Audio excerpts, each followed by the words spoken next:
Nous faisons cette communication depuis ce site de Luango, qui est donc le siège-lieu, comme on le dit en bon français, du département du Kwilu en République du Congo. Et nous sommes en train de célébrer la fête anniversaire de ce que nous appelons dans notre sein Malaki Mafumu. Une fête instituée par le président fondateur, Papa Guy-Émile Houphouët-Boigny, relative à l'attentat manqué, à l'attentat, on peut dire ainsi, contre sa personne physique, le 5 février 2002. Et pendant que nous avons ouvert les festivités la journée d'hier, donc dans la nuit de jeudi à vendredi, il nous a été fait état d'une tribune organisée sur une chaîne de la place par nos frères, par nos amis, que nous appelons la partie adverse, ceux qui répondent du récépissé 004. C'est une joie, nous sommes comblés. Je peux vous dire de façon sincère que nous attendions ce moment depuis longtemps. Nous avions souhaité dès lors que ce problème était sorti de notre sein. Et nous en avons fait un problème qui a été saisi par l'opinion nationale et internationale. À partir du moment où beaucoup de personnes à gauche et à droite se sont mises à s'intéresser à ce conflit, nous l'avons médiatisé comme vous le savez. Et pendant des années, nous avons attendu que nos amis viennent apporter eux aussi ce qu'ils appellent la vérité. Et je peux vous dire que personnellement, je me répète, je suis comblé parce qu'enfin ils se sont décidés à parler, parce qu'enfin ils se sont décidés à venir devant les médias. Et pour nous, cette communication est importante dans la mesure où nous avons saisi finalement.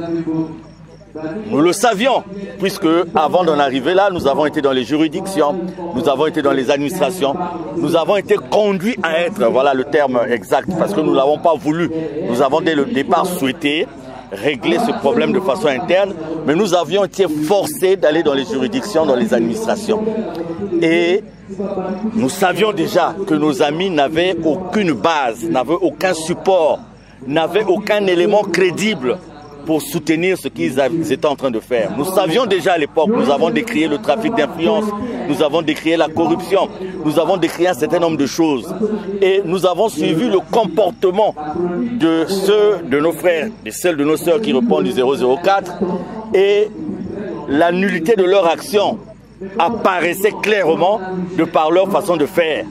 Et la conclusion est qu'ils ne disposent de rien pour soutenir la prétendue vérité qu'ils sont en train de chercher à maquiller à gauche et à droite. Et par la tribune qu'ils venaient de tenir, nous avons eu encore la confirmation qu'en fait, ils n'avaient aucun élément crédible. Mais bien aimés, puisque cela a été suivi, il nous est donné de venir devant vous et de répondre. Le moyen le plus approprié pour répondre serait un droit de réponse. Mais un droit de réponse, si nous le faisons en l'état, cela va ressembler à un match de ping-pong. Parce que nous sommes intervenus dans les médias pendant un certain nombre de temps. Eux, ils ont enfin accepté de venir dans les médias. Mais nous souhaitons répondre par un face-à-face. C'est-à-dire nous souhaitons les avoir en face de nous. Et c'est ce que nous avons toujours demandé. C'est ce que nous avons toujours exigé. Nous avons même dit à un moment donné qu'ils pouvaient faire le choix de leurs journalistes. Parce qu'ils ont parlé. Et si nous allons dans un droit de réponse classique, cela mettra peut-être les gens qui ne sont pas au fait de l'affaire dans une situation difficile en termes d'appréciation. C'est la raison pour laquelle nous venons réitérer notre demande d'un face-à-face. Nous voulons avoir ces frères-là qui sont intervenus en face de nous. Et nous voulons reprendre argument par argument et répondre de façon concrète, de façon concise et de façon claire. Donc, à travers ma communication de ce soir, je dis ma communication parce que premièrement, j'ai été celui qui a été beaucoup cité, nommément cité au cours de cette tribune. Et deuxièmement, parce que je tiens de Papa Guy-Émile Houphouët-Boigny support à l'appui support connu, support crédible, je tiens de lui la conduite sous ses auspices du mouvement aussi qui a été décrié pendant cette tribune, c'est-à-dire le mouvement de Mont Ararat. Et enfin, parce que découlant de cette volonté du président fondateur, je tiens ce mandat de ce peuple, un mandat légal qui me permet aujourd'hui de parler à leur place. Donc, je viens demander humblement, fraternellement, puisque enfin, ces frères ont accepté de venir dans les médias, enfin, maintenant, organisons un face-à-face. Et parce qu'aujourd'hui, le peuple que vous voyez là, les milliers et les milliers de frères et sœurs, s'ils sont là, c'est parce qu'ils connaissent la vérité. Même parmi les frères qui sont intervenus, certains connaissent aussi la vérité. Je vais vous dire que dès que cette tribune avait été énoncée en termes de préparatifs, c'est parmi ce groupe, c'est certaines personnes parmi ces personnes qui nous ont signalé, depuis la première réunion qu'ils ont tenue à la rue Delamar, là où se trouve la RTOPH version 004 à Mukondo. Depuis cette réunion, nous avons suivi pas à pas les préparatifs de cette tribune, parce que parmi eux, il y a des gens qui savaient que cette démarche était suicidaire.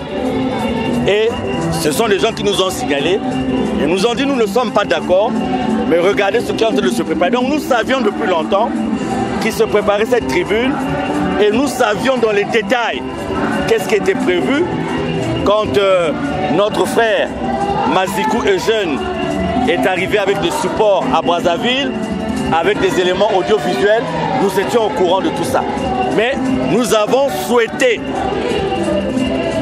avec joie, que cette tribune se tienne, parce que nous croyions qu'il devait y avoir d'autres vérités. Nous croyons qu'il devait y avoir de nouvelles choses.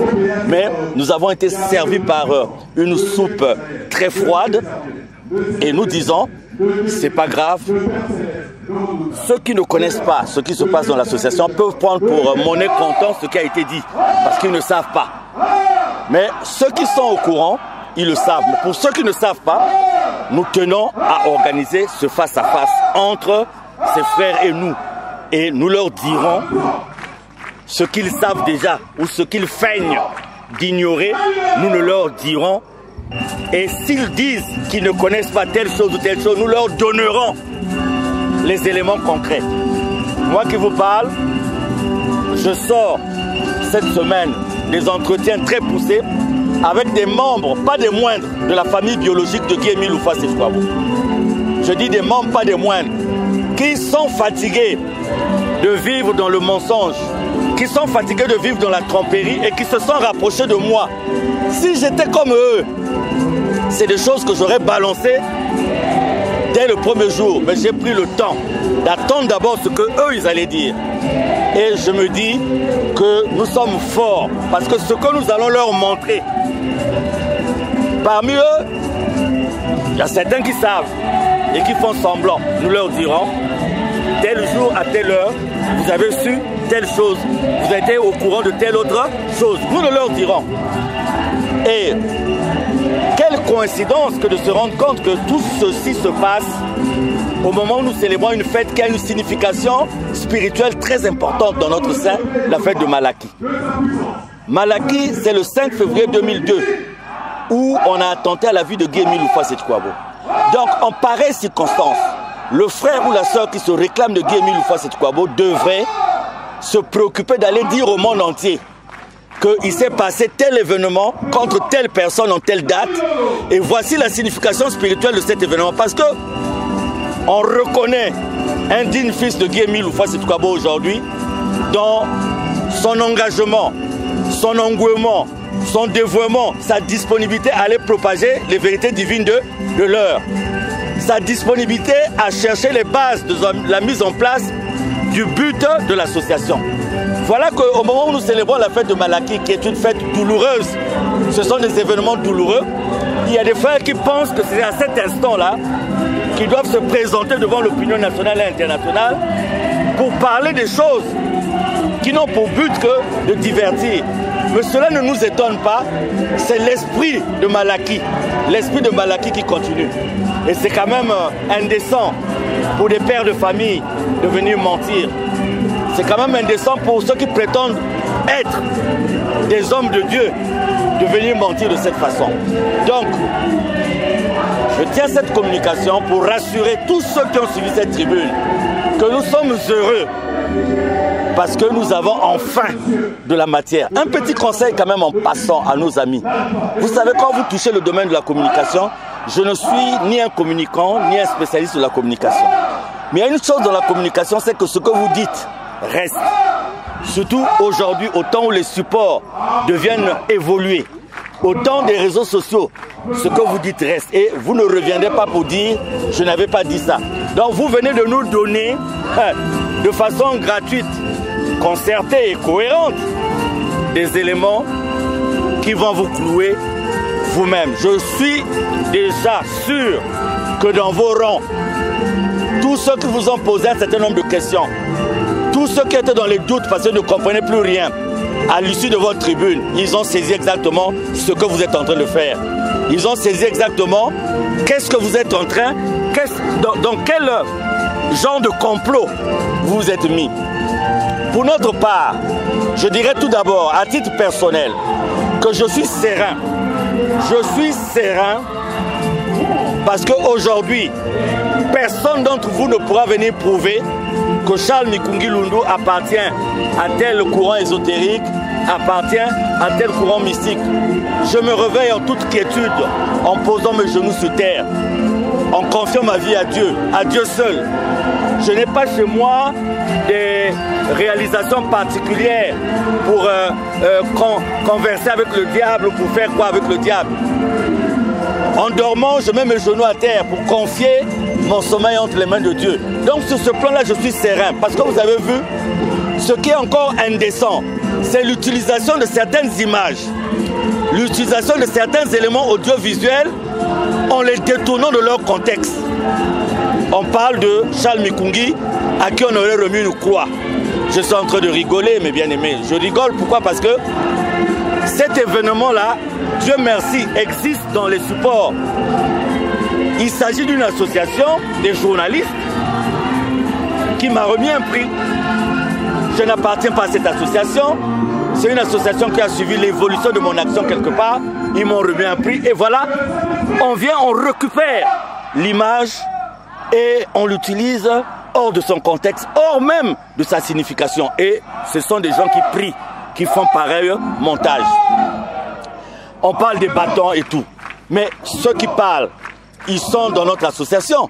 Ils sont conscients du fait qu'il y a des témoignages. Et dans l'Ouzolo, chacun est libre de faire son témoignage. Donc si aujourd'hui, on parle du fait que nous sommes du diable, Dieu merci, vous êtes tellement haut dans le jugement, vous avez déjà atteint la haute spiritualité, qu'aujourd'hui, il vous est facile de voir qui est le diable et qui n'est pas le diable. Mais nous ne sommes pas aussi surpris parce que il y a comme une volonté de faire peur, une volonté de déverser des phrases au milieu de frères et sœurs pour essayer d'atteindre leur foi. Mais le résultat est zéro. Là, par exemple, nous sommes aujourd'hui à Luango. Vous voyez le nombre qui est là un vendredi soir. Et au départ, ce sont les mêmes qui nous avaient dit que notre siège interdépartemental du Mont Ararat était souillé. Il est souillé et que tous ceux qui vont aller là-bas n'auront pas ceci, n'auront pas cela. Aujourd'hui, on nous ramène le fait que ceux qui payent les sacrifices, c'est le suivisme, le diable. Mais les médias sont là. Vous êtes conscients que depuis qu'il y a le mouvement des monts Ararat, il y a des gens qui viennent d'autres confessions religieuses. Il y a des gens qui ne priaient pas et qui viennent témoigner de la présence de Guy Émile Loufoua, c'est Tikwabo. Vous êtes conscients de toutes les manifestations de l'Éternel qui ont lieu pendant les retrouvailles des mouvements des monts Ararat au nom de Guy Émile Loufoua, c'est Tikwabo. Donc, dire aujourd'hui que nous avons transformé l'association en une secte, cela nous fait rire, mais qu'à cela nous tienne, nous revenons vers vous. Aujourd'hui encore, Dieu se manifeste, il est là. Et ce peuple qui est harcelé depuis des années, il ne se fatigue pas. Et vous savez pourquoi il ne se fatigue pas? Parce que, bibliquement parlant, et nantis des enseignements de Guy-Émile Houphouët-Boigny, ils savent ce qui se passe. Ils savent interpréter avec l'aide de l'esprit ce qui se passe. Les mensonges, mais nous en avons l'habitude, ce n'est pas la première fois que vous mentez. Vous savez, moi qui vous parle personnellement, il est arrivé un moment où on m'a mis au milieu d'une accusation grave, très grave. Dire que le président de la République, notre chef de l'État, après son discours à la nation, que la modeste personne que je suis s'est déportée dans les médias pour aller contredire, faire une intervention contre son Excellence, Monsieur le Président de la République. C'est dit des mêmes personnes que vous avez sur le plateau de cette fameuse tribune. Mais vous voyez un peu l'immensité de l'accusation. La personne que je suis de par mon statut, de par mon éducation, de par ma culture, jamais que je n'oserais tenir un pareil comportement vis-à-vis de l'autorité de l'État, puisque la Bible dit toute autorité vient de Dieu. Mais on m'a mis au centre d'une telle accusation. Et Dieu merci, il y a des gens qui me connaissent dans ce pays parce que nous ne sortons pas du néant. Nous n'évoluons pas aussi dans le néant. Et nous avons eu d'autres accusations. J'ai fait l'objet, par exemple, à un moment donné, d'un procès verbal pour rébellion. On m'avait accusé par les mêmes personnes qui étaient sur le plateau de cette tribune que j'étais devant le siège de la RTOPH au moment où un huissier de justice était arrivé et que j'avais organisé les gens pour faire barrière à l'action de cet huissier de justice. Alors que pendant que cette action se passait, je n'étais même pas là. Je n'étais même pas sur place. Donc, les mensonges, si on en a encore pondu au cours de cette tribune, ça ne nous étonne pas. Parce que nous savons que depuis le début de ce conflit, ses frères, ses sœurs n'évoluent qu'à travers le mensonge. Et je dis que cette tribune suicidaire a quelque chose, malheur et bon. Parce que Dieu sait confondre les méchants. Et ils sont venus dire qu'il y a beaucoup d'incongruités. Quand on parle de Charles Mikungi Lundu, qui a pris part à la création du récépissé 004 et tout ça, nous allons rétablir toutes ces vérités. Nous l'avons toujours souhaité. Et je reviens, je disais que la période se prête. C'est la période de Malaki. On n'est pas surpris qu'il y ait pareille chose parce que lors d'un transport sur les lieux organisés par la 3e chambre correctionnelle du tribunal de grande instance de Pointe-Noire à Brazzaville, un des membres influents de la famille biologique de Guy-Émile Houphouët-Boigny avait désigné l'une des personnes présentes sur le plateau de cette tribune comme ayant fait partie des commanditaires de l'attentat contre Guy-Émile Houphouët-Boigny le 5 février 2002. Et cette personne était dans la salle, elle n'avait pas nié, elle était incapable de contredire. Donc si cette personne qui était sur le plateau de cette tribune était déjà dans les commanditaires de l'attentat de Yala Tsangamani le 5 février 2002, ben écoutez, donc voilà, nous venons juste dire que nous sommes prêts, totalement prêts, pour un face-à-face. Parce qu'un droit de réponse de notre côté ne servira à rien.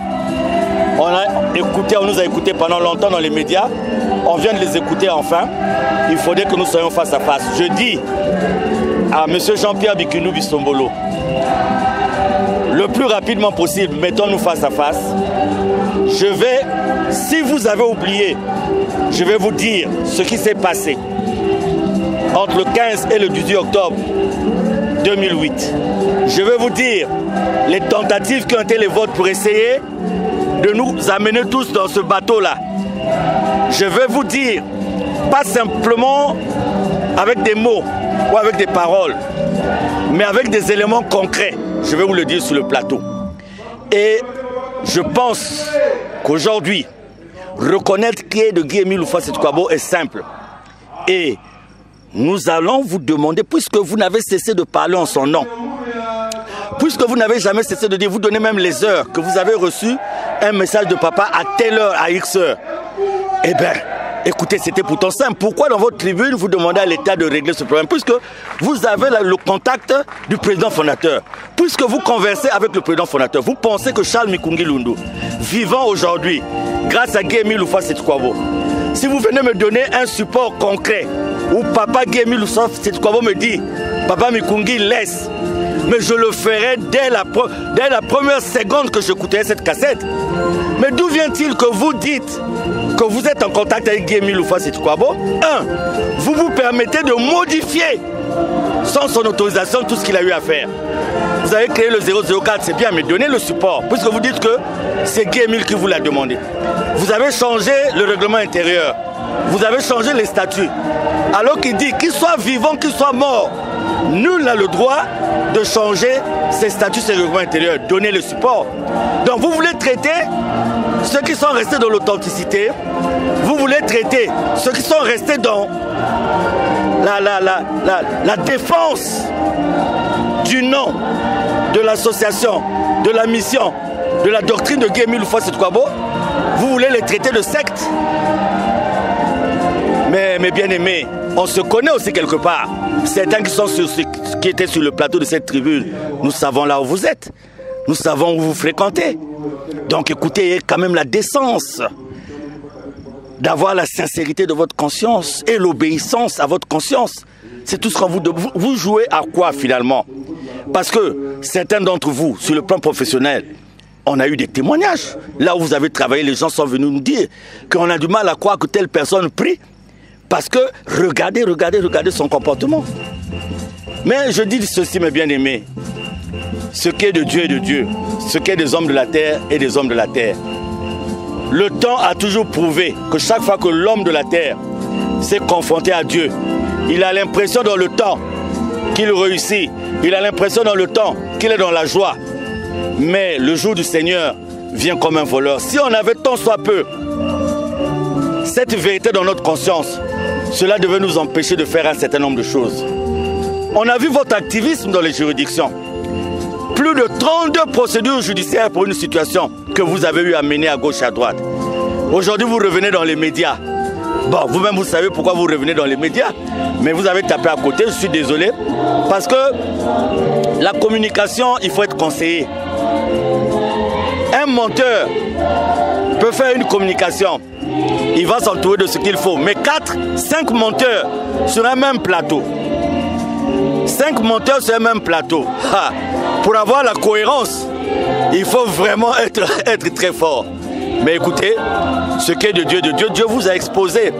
Parce que même ceux qui vont continuer à vous soutenir, il est temps qu'ils commencent à se poser un certain nombre de questions. Est-ce que nous suivons, vous qui traitez les gens de moi en rarade, de suivre aveuglement et quand même, nous parlons de la spiritualité. C'est sûr que dans la spiritualité, chacun de nous n'a pas ses titres, chacun de nous n'a pas ses diplômes. Mais je crois que certains d'entre vous qui sont assis là, sur un plan physique normal de tous les jours, on ne se vaut pas. On ne se vaut pas, ça aussi, il faut se le dire. Parce que quand vous vous permettez de prendre ma personne et de citer avec des termes qui sont je ne sais pas comment, mais nous nous connaissons. Nous connaissons quand certains d'entre vous ont commencé avec les trottinettes et tout, nous nous connaissons. Excusez-moi d'en arriver là, mais nous nous connaissons quand même. Donc, écoutez votre conscience. Moi, je suis sûr que quand vous êtes là, quand votre conscience vous parle, ça vous fait quand même un écho. Et enfin, en ce qui concerne les problèmes de la justice, je crois que nous avons longtemps épilogué là-dessus. Ce débat a été terminé puisque nous avons les certificats de non-appel. Depuis 2017, ce débat a été terminé. Et vous savez, moi, à votre place, je devais être moins expressif à l'extérieur simplement parce que le procureur général, monsieur le procureur général de la Cour suprême, dit à votre avocat que vous avez obtenu telle chose par fraude. Le procureur général de la Cour suprême, monsieur le procureur, il dit à votre avocat, la Cour suprême, ce n'est pas une institution de la rue. Sur le plan juridictionnel dans notre pays, c'est la plus haute juridiction. Et monsieur le procureur général de la Cour suprême n'est pas n'importe qui. Il écrit à votre avocat que vous avez obtenu le papier que vous avez par fraude. Mais moi, à votre place, parce que c'est un écrit, et les écrits restent. Si ces écrits n'ont aucun effet aujourd'hui, ils auront un effet demain, ils auront un effet après-demain, parce que la conjoncture peut changer, les circonstances également peuvent changer. Ça devait vous conduire à réfléchir pourquoi on a parlé de fraude. Là où vous êtes, vous savez vous-même tout ce que vous avez fait en matière de fraude. Parce que nous avons, moi je vous dirai quand on sera face à face, je vous dirai tel jour vous étiez dans tel bureau. Vous savez, L'avantage que j'ai eu quelque part dans ma vie, et je remercie mon Seigneur et mon Dieu, c'est d'avoir été populaire dans la musique. Et cela m'a fait connaître. Donc très souvent, quand il y a une information me concernant qui arrive quelque part, il y a toujours un bon samaritain qui me dit, voilà. Donc, et je vous dis, l'information la plus capitale, un membre biologique de la famille Loufoua m'a donné tous les éléments qui, on savait déjà, on avait déjà des éléments de par le passé. Pour vous clouer, vous le savez. Et vous le savez très bien. Même la note de Madingou dont vous avez encore fait passer l'extrait, certains d'entre vous savent que c'est faux. Ils le disent. Ils disent c'est faux, mais. Nous allons vous donner tous ces éléments puisque vous avez souhaité qu'on en arrive là. Mais Guy-Émile Loufoua Sétikwabo est un homme de paix. D'ailleurs, dans l'un de ses documents, il dit là où il y a le désordre, nous devons mettre l'ordre. Là où il y a du négatif, nous devons mettre le positif. Les monts Ararat ne seront jamais à l'origine d'un acte quelconque de nature à perturber la paix, de nature à perturber l'ordre public. Ça, je peux vous dire, je suis garant de ça devant Guy-Émile Loufoua Sétikwabo qui m'a confié cette mission. Le cas contraire, ce peuple que vous voyez là se serait révolté depuis longtemps. Mais nous avons toujours rappelé à ce peuple que cette association ne nous appartient pas, que nous tenons du président fondateur Guy-Émile Loufoua Sétikwabo, que nous ne ferons jamais le contraire de ce qu'il nous demande. Nous n'irons jamais à l'encontre de ce qu'il nous demande. Donc nous ne serons jamais des bandits. Nous ne l'avons jamais été, nous ne le sommes pas, et il n'y a aucune raison que nous puissions l'être dans l'avenir. Nous travaillerons toujours dans la paix. Et dans nos prières, nous prions pour tous ces frères et sœurs égarés, ceux que vous avez embrouillés par vos théories, par l'argent, en donnant du boulot, en donnant des maisons, et tout ça. Nous prions pour qu'ils comprennent la vérité. Beaucoup ont d'ailleurs compris, certains reviennent, et nous avons des témoignages poignants. Donc, rendons-nous au face-à-face. Rendons-nous au face-à-face. Ne fouillez pas le face-à-face. C'est très important. Et je vous souhaite bonne fête de Malaki parce que vous et nous célébrons la fête de Malaki. Mais souvenons-nous de la signification de Malaki.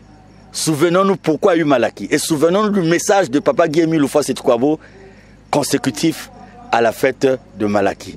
Pour terminer, nous allons vous passer quelques inserts et vous allez comprendre dans un premier temps que il n'y a jamais eu de message de violence en nous. Il n'y a jamais eu, parce que Guy-Émile n'a jamais demandé de faire couler le sang.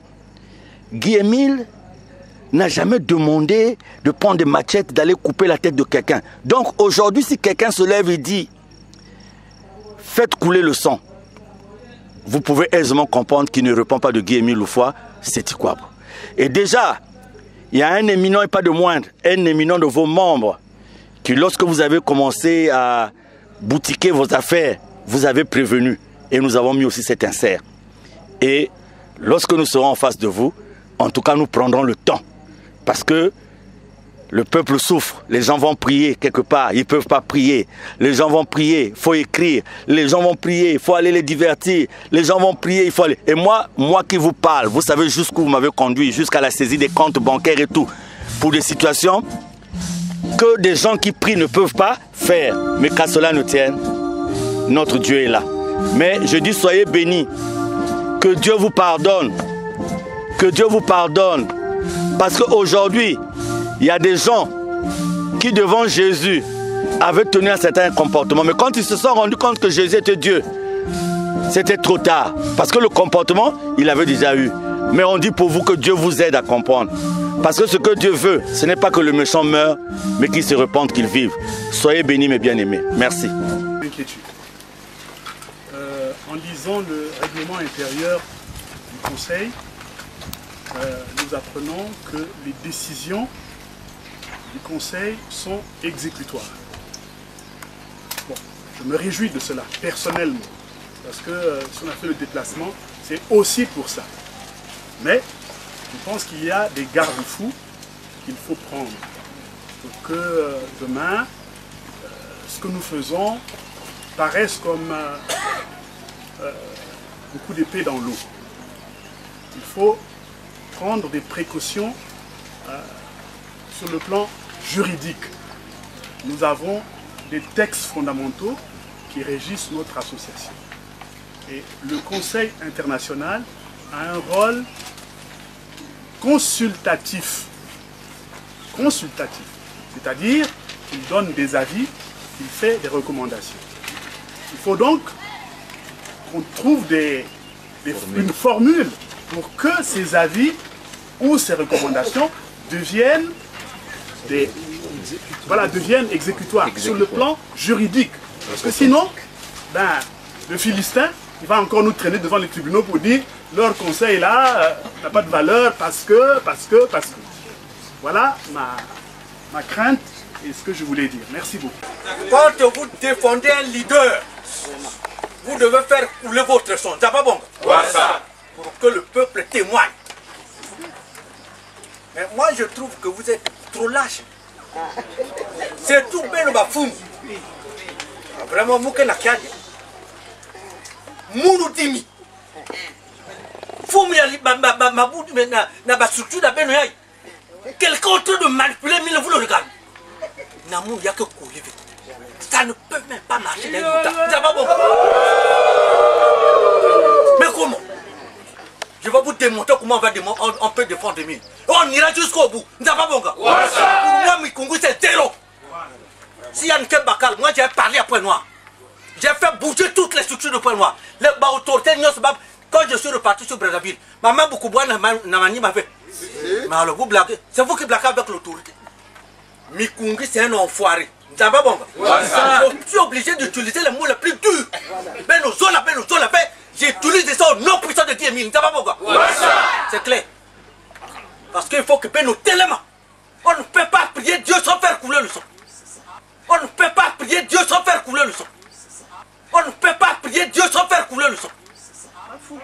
Pas le quota Babalo qu'on fait. Donc s'il y avait un Mikungi devant moi, il allait fouiller. Donc s'il y avait un Mikungi devant moi, il allait fouiller. Pourquoi la famille a nénéné? Vous savez ce que je vis là-bas? Je suis dans les milieux les plus coriaces.